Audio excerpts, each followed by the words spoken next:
Hello, and welcome back to another episode of Talks with Crystal Skulls.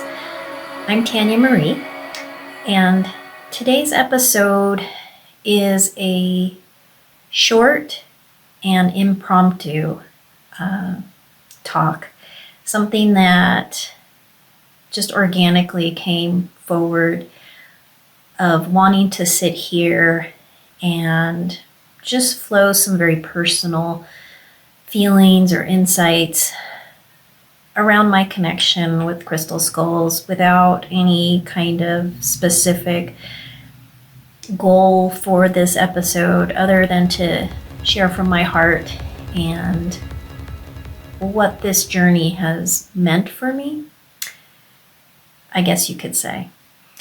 And I do, for this episode, have one of my friends with me, if you can see her.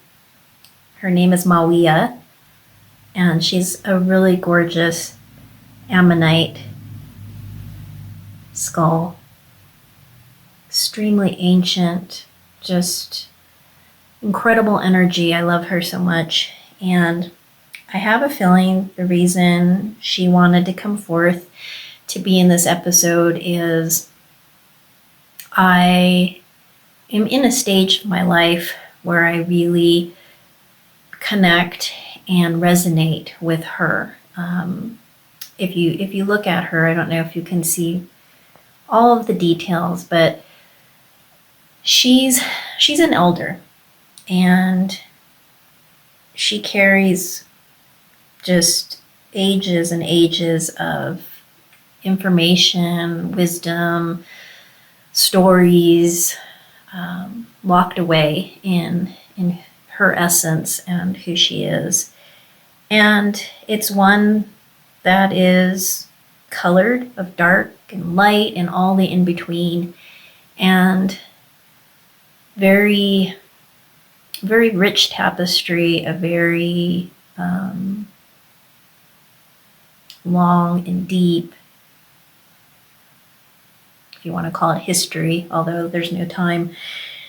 And I'm 51 years old, and of course I'm young at heart. I'm the forever inner child, but I also have most all my life recognized this, what I guess I would call an ancient soul within myself, and ever more so in recent years, I've come to really deepen into the essence of what she represents, sort of that elder. And that can come through an inner child, right? There's a wisdom and many years of experience that can be seen in a child's eyes, because they aren't just the child before you, but represent so much more. But what I'm saying is I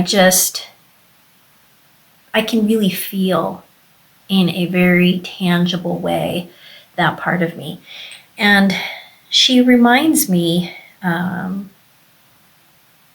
all of those answers that we look for are within ourselves. And that's what I've discovered along my journey. And that things aren't as challenging as we think, that it's truly a deepening into the stillness within your heart, the voice of your authentic self or spirit, whatever you want to call it. And you can receive anything and everything within that space, because it is connected to anything and everything. And that reminds me why the skulls have been so integral for me over the years, and especially so in these last few, is because for me, even though we've talked about many different ways we can work with skulls and connect with them and view them as, representing different aspects, for me, they truly represent myself.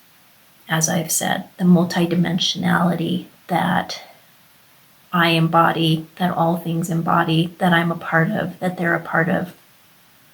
And even though each of them have names and personalities for me, it's just a way for me to more easily have a conversation with them. But when I'm doing that, I'm not truthfully seeing something outside of me. It's just another part of me. It's another identity of myself, all of those different parts. And that is my personal way that resonates most when I'm working with skulls, is really seeing them as me.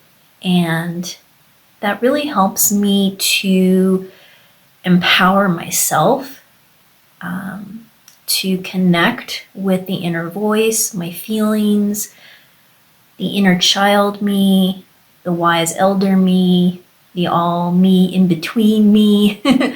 But it really helps me to honor those parts and to hear them. So when I'm talking with my skull, I am not really seeing them as something outside of me. I am relating to them as an aspect of myself.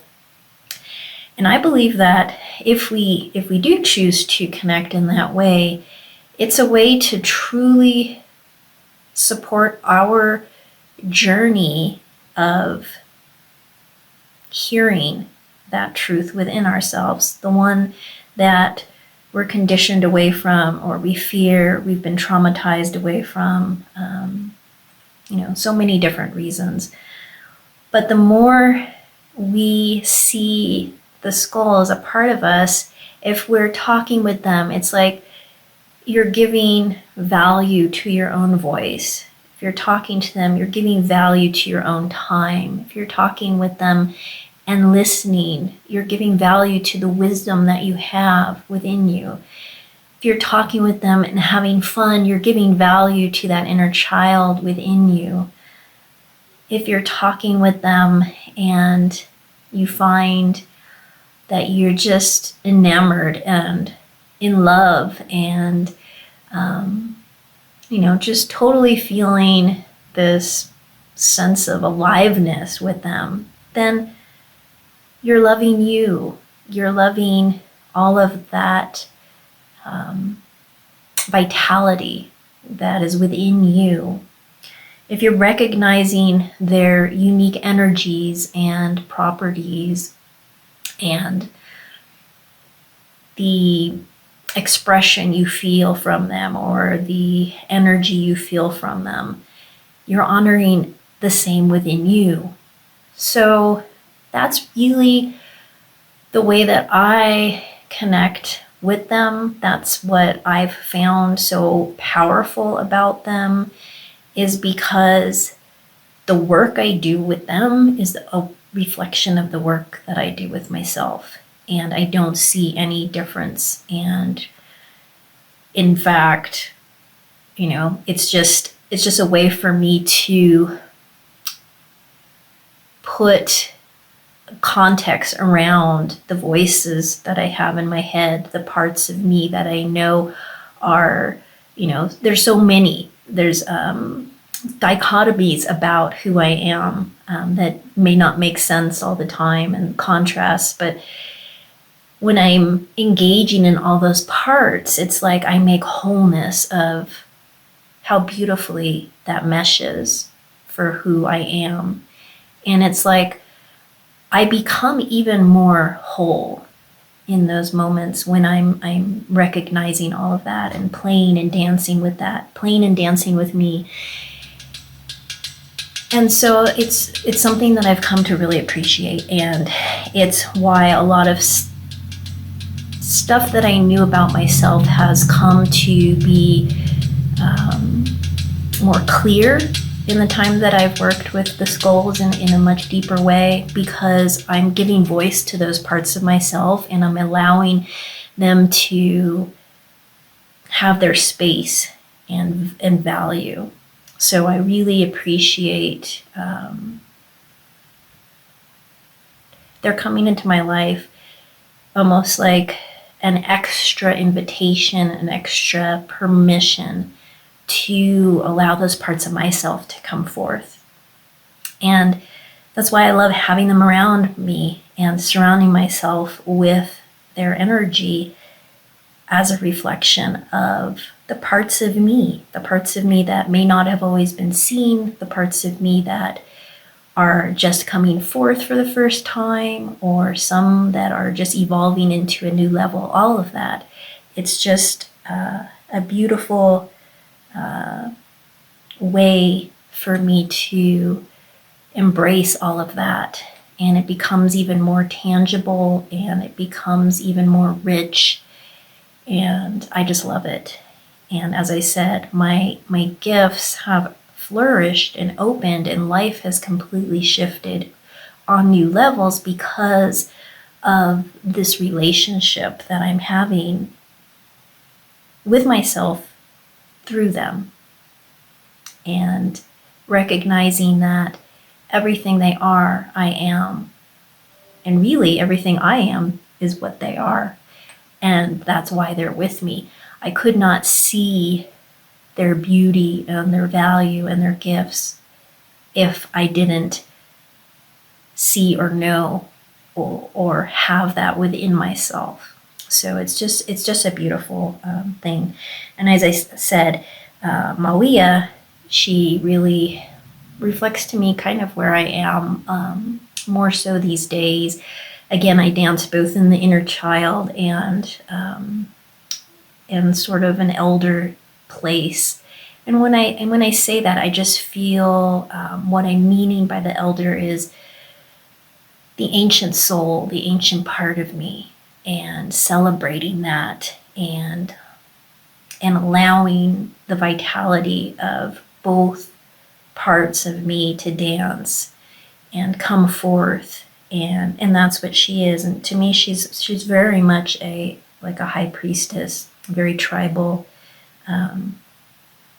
very great mother of the earth essence. And I recognize that. And all women have that essence in them. We all carry that because we come from the same source, the same mother, spirit. So anyways, I just wanted to talk a little bit about that, just a little bit more personal, what this journey has meant for me and how I personally work the most with my skulls is, even though I name them, like I said, they're really just aspects of myself. And I play with those parts of me. I dance with them. I value them. I hear them. I give them space. And the more I do that, the more the gifts within, the innate gifts are flourishing. And that's a beautiful thing. So I hope maybe that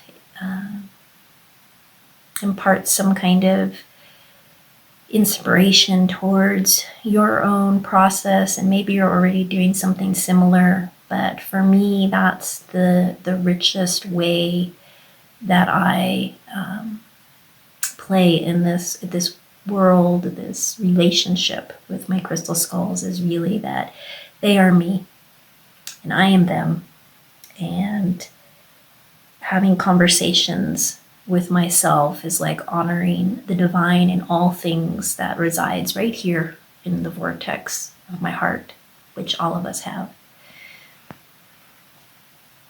So I think that's it for now. Just like I said, a more intimate personal share, and maybe it speaks to you in some way. And I'm looking forward to the next episode.